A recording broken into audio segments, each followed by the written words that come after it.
Vamos a seguir con lo que son los métodos de propagación de las plantas o los métodos de multiplicación. Mejor dicho, cómo podemos obtener una nueva planta de una planta que ya tengamos. Entonces, la primera forma de propagación de la que vamos a hablar son los esquejes. ¿Qué es un esqueje? Un esqueje es básicamente un pedacito de la planta que me va a permitir reproducirla, o sea, un pedazo físico. No estamos hablando de una semilla ni de una espora, estamos hablando de un pedacitico que bien puede ser o un pedazo del tallo, o bien puede ser una hoja, o bien puede ser un brotecito germinado, que sería esta parte de la punta. ¿Cómo se hace un esqueje de tallo, que es el más común? Entonces, yo acabo de retirar una rama de este filodendro limón y a toda esta ramita le acabo de cortar las hojas. Le corté todas estas y las de acá de arriba le corté apenas la mitad. ¿Cuál es el propósito de quitarle las hojas? A partir del momento en el que yo corto la rama y la separo de la planta madre, ya ella no está absorbiendo humedad y eso hace que, como digamos, la forma en la que la planta transpira es a partir de las hojas, y la forma en la que ella toma la humedad es a partir de las raíces, y como ya no tiene raíces, entonces las hojas van a seguir deshidratando y finalmente este tallo va a quedar seco. Entonces, para yo evitar que la humedad se vaya, le quito las hojas. Entonces bien puedo o retirarle las hojas o bien puedo cortárselas en dos, cortarles un pedacitico nada más para que pueda seguir haciendo fotosíntesis, pero no haya tanta hoja para que me deshidrate el tallo. ¿Listo? Entonces bien lo pueden hacer o retirando las hojas o dejando un pedacitico de las hojas. Ahora, vamos a hacer un esqueje de tallo. ¿Qué es importante tener en cuenta? En estos nudos, que son los lugares de donde salen las hojas, ¿cierto? En estos nudos existe la posibilidad para que la planta genere nuevas raíces o nuevas ramas. Entonces, como una planta, digamos que solamente necesitaríamos un lugar para las raíces y un lugar para las ramas, el mínimo de nudos que se deben de contemplar siempre son 2. Entonces, ahora, si los 2 nudos están demasiado pegados, como en este caso, que apenas hay un par de centímetros, pues sabemos que, supongamos si fuéramos a hacer un esqueje de este pedacitico, sembrar esto en una maceta es un poquitico complicado, o sea, fácilmente nos puede quedar esta parte seca o no entra bien en la maceta. Entonces lo ideal sería por lo menos contemplar un tercer nodo para que nos quede al menos un esquejito de unos 10 centímetros de alto y sea como más fácil la propagación. Pero de todas formas esto ya nos funciona. Ahora sí, vamos a hacer un esqueje, digamos, bien hecho con 3 nudos.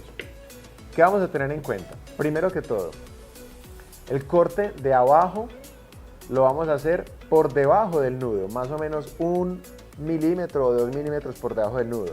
Y el corte que vamos a hacer es un corte transversal a la dirección de crecimiento de la planta, o sea, así. Así. ¿Por qué vamos a hacer este corte así? Por una razón. Porque yo quiero que las raíces a partir de acá crezcan hacia los lados, hacia adelante y hacia atrás. Si yo lo hubiera cortado diagonal, las raíces van a crecer a partir de la punta y ahí se me va a generar un cuello de botella para la humedad y los nutrientes que la planta va a absorber. Entonces, siempre en la parte inferior del esqueje se va a cortar horizontal o perpendicular a la dirección del crecimiento de la planta. Entonces, este siendo el primer nudo, este siendo el segundo y este siendo el tercero, ahora sí vamos a cortar arriba del tercero. El corte en la parte superior va a ser un corte en diagonal, o sea, más o menos así. ¿Listo? ¿Por qué el de arriba es diagonal y no es transversal como el de abajo? Por 2 formas o por 2 motivos. La primera es que cuando yo siembro esto sobre una maceta, yo quiero que en caso de que caiga agua, esa agua no se empose, no se quede ahí arriba, porque eso me puede generar, digamos, como una herida o un ingreso de bacterias y hongos. En cambio, lo hago transversal, de forma tal que si llueve, el agua de una vez caiga y evitemos un poco esa posible proliferación de enfermedades. Además, cuando yo ya estoy haciendo muchos esquejes, supongamos que yo cojo toda esta planta y la voy a esquejar, fácilmente me pueden salir 20 o 50 esquejes. Y a lo último vas a tener un montón de palitos como este y no vas a saber qué parte iba para arriba o qué parte iba para abajo.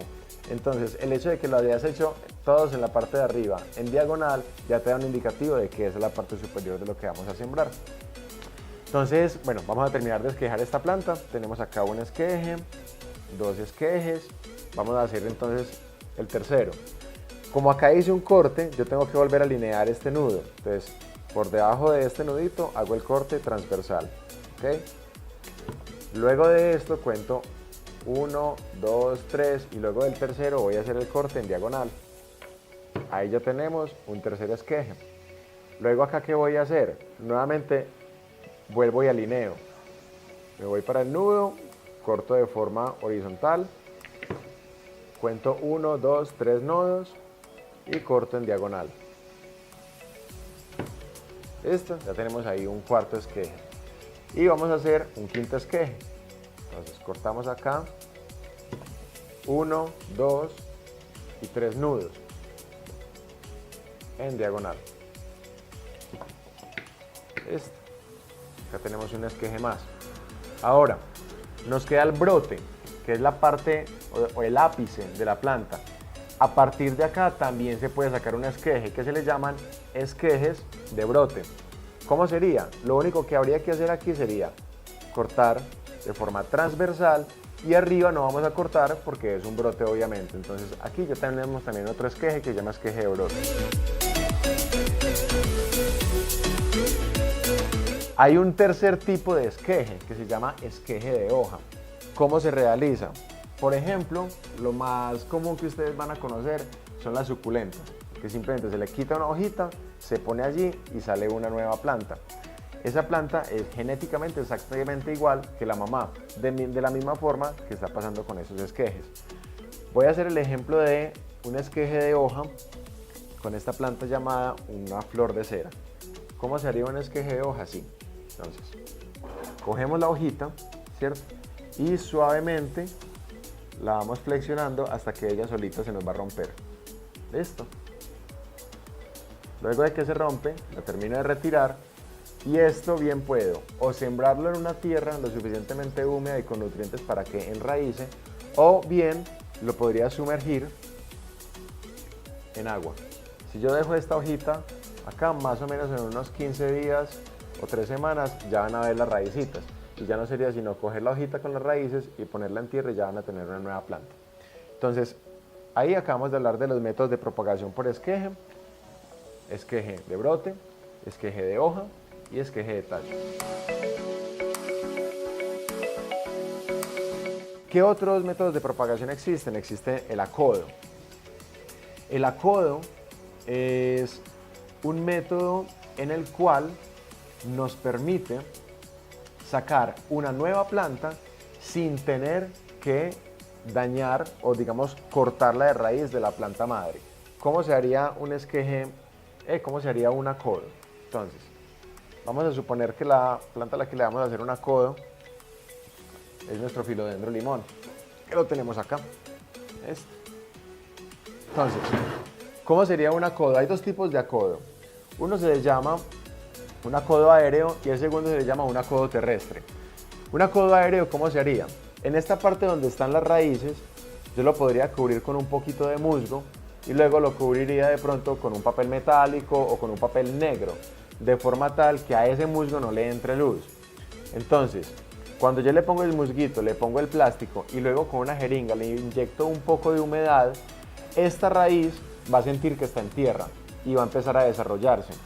Al cabo de un mes aproximadamente yo puedo abrir todo ese empaque, revisar si las raíces ya se desarrollaron y si ya se desarrollaron, ahí sí, sabiendo que las raíces se desarrollaron, yo las separaría de la planta madre, ¿cierto? Es un método muy similar al acodo, al esqueje que les expliqué anteriormente, pero ustedes ya están seguros que el esqueje sí va a funcionar.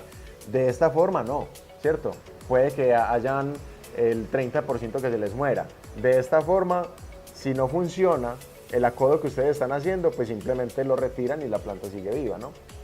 Ahora, hay otra forma de acodo que se le llama un acodo terrestre. ¿Cómo se hace? Vamos a suponer que tengo esta ramita que está acá, ¿cierto? Y que la rama es lo suficientemente larga para tocar el piso. Entonces, supongamos que yo tengo acá una maceta, como esta, ¿sí? Yo cogería esta planta Yo cogería esta planta, luego cogería el Philodendron limón y lo pondría sobre la tierra de la otra maceta. Y luego de ponerla allí, la taparía inclusive con un poco de tierra. Y la dejo ahí más o menos un mes.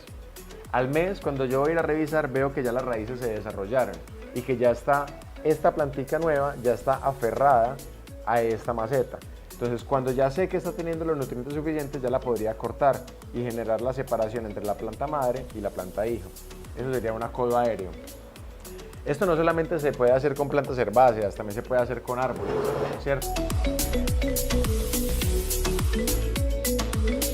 A partir de, digamos que luego de lo que son los métodos de propagación de esquejes y los métodos de propagación de acodos, tenemos las semillas. Las semillas, como les explicaba anteriormente, digamos que lo importante a tener en cuenta acá es que la genética, diferente a los dos métodos de propagación previos, que eran clones, o sea, nosotros cuando le sacamos un esqueje a una planta, como acabamos de hacer con el Philodendron limón, este esqueje del Philodendron limón genéticamente es exactamente igual a la planta madre. Entonces, básicamente lo que estamos haciendo es clonándola, diferente al método de semillas. ¿Por qué? Porque la planta madre y la planta padre genéticamente son diferentes. Y cuando hay ese intercambio genético a partir de sus flores, supongamos si tiene 1000 o 10.000 semillas, cada una de esas semillas va a ser genéticamente diferente, igual que los hijos que tienen mis padres son genéticamente diferentes. Mis hermanos y yo somos muy diferentes todos, ¿cierto? Lo mismo va a pasar con los hijos que salgan a partir de las semillas. Datos importantes como acerca de las semillas es que, digamos que no todas las semillas es simplemente ponerlas y que germinen, porque no todas vienen de climas tropicales como Colombia. Cuando ustedes adquieren una semilla, como por ejemplo una secuoya que viene de California, que es un estado de Estados Unidos donde hay estaciones, las plantas están adaptadas a esos cambios de clima y asimismo las semillas también. Entonces, ¿qué pasa en un clima con estaciones? Está primero el invierno, luego viene la primavera, y en la primavera se dan unas condiciones de alta humedad y de alta temperatura. Eso le indica a la semilla que debe de germinar. Ahora, luego de la primavera viene el verano, todas las plantas florecen y luego viene el otoño. Entonces, ¿qué pasa? Como las plantas florecieron en verano y es en ese momento donde dan las semillas, esas semillas ahí no pueden germinar porque apenas están llegando al otoño. Entonces todas esas semillas van a caer probablemente al suelo, se van a congelar durante el invierno y luego cuando llega la primavera es cuando van a despertar.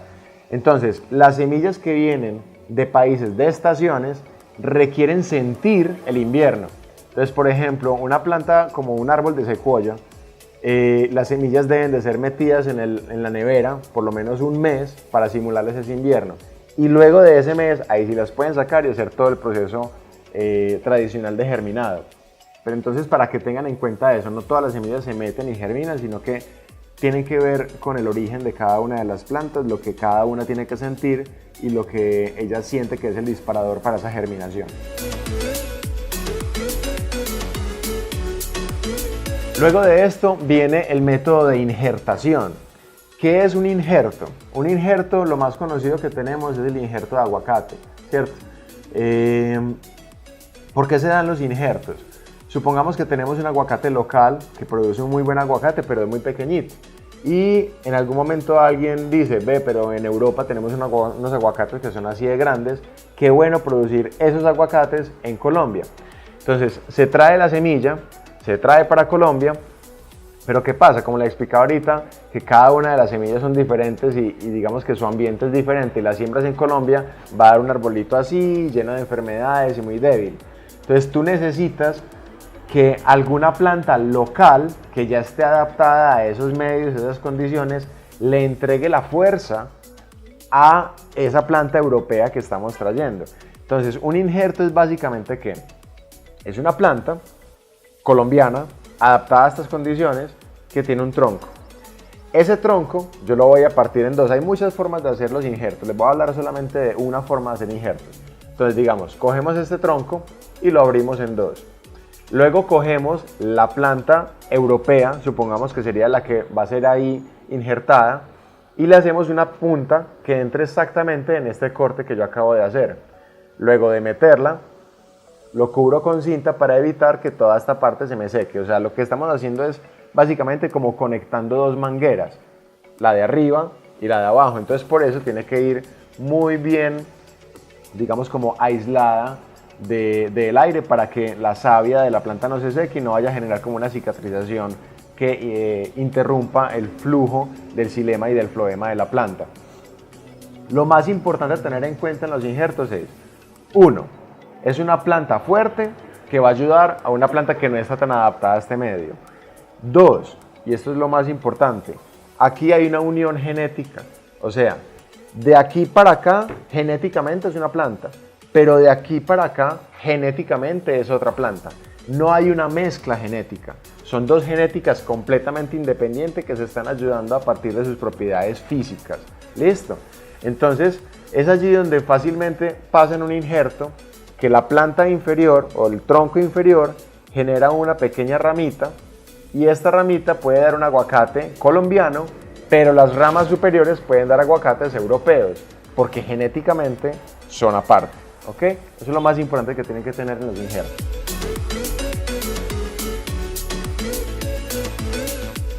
Las plantas, digamos que hay tres tipos de plantas. Existen las plantas terrestres, que son las que crecen sobre el suelo rígido, sobre la tierra negra o bueno, cualquier tipo de sustrato, pero es un sustrato que es sólido.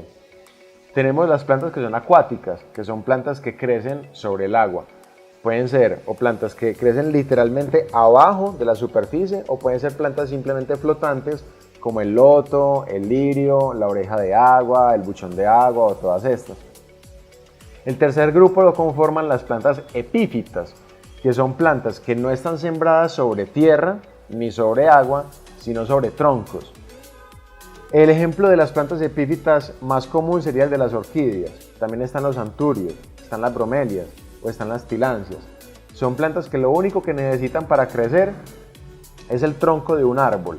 Epífita significa epi, es sobre, y fito es vegetal. Son plantas que se posan sobre otros vegetales para crecer. Algo importante acá es que no son plantas parásitas. O sea, cuando usted le pueden poner a un árbol 50 o 100 orquídeas y esas orquídeas no le están robando nutrientes al árbol. Lo único que están haciendo es aferrándose de su tronco, tomando la poca humedad del ambiente que se logra aferrar al tronco y tomando el polvo que cae del ambiente como su fuente de nutrientes. Listo, pero no le está robando absolutamente nada, digamos, como a la planta hospedera. ¿Listo?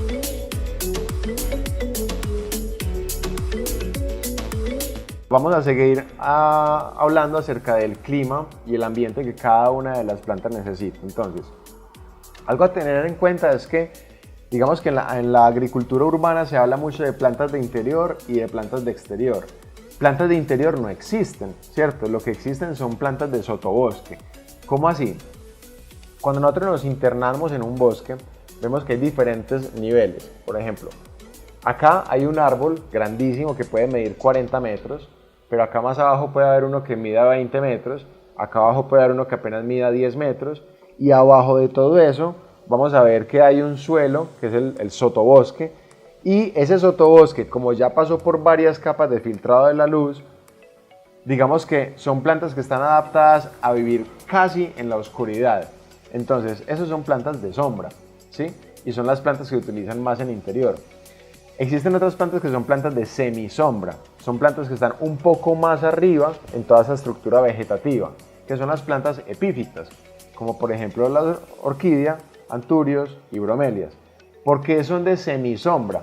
Porque si este es el árbol, una orquídea se posaría más o menos acá. Y en este punto puede llegar a tener un poco de luz y un poco de sombra también. ¿Listo? Entonces, para que entendamos eso, las plantas de sol son las que están a plena luz, ¿cierto? Por ejemplo, los árboles, o por ejemplo las mangas, o por ejemplo las flores, que directamente los rayos llegan a esa planta y les pegan. Luego están las plantas de semisombra, que son las que están aferradas a los árboles, ¿ok? Y luego están las plantas de sombra, que son las que están en la parte más profunda del sotobosque, luego de muchas capas de filtrado de luz.